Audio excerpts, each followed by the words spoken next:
What kind of monitoring takes place in the months following CAR T cell therapy, and what kinds of medicines are required afterward? Oh, excellent. So the monitoring is usually on the short term within the first 30 to 60 days afterwards. You're oftentimes, depending on what your blood counts are showing, you might have to get blood counts tested more frequently. So that complete blood count shows you the white cells, the red cells.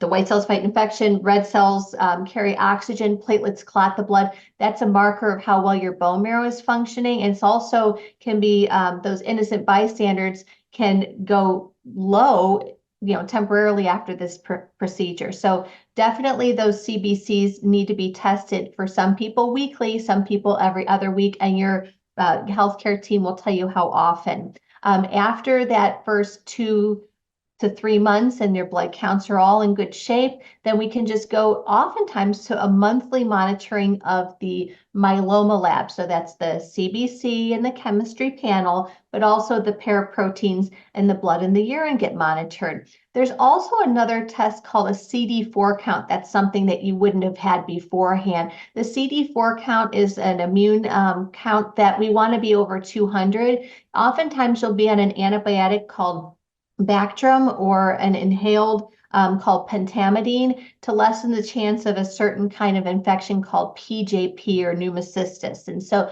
those are those atypical infections that we're now seeing with CAR T-cell and other therapies.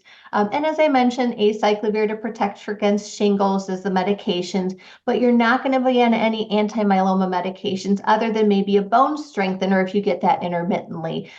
Fortunately, after CAR T-cell, you don't have any anti-myeloma therapy as long as you're in remission.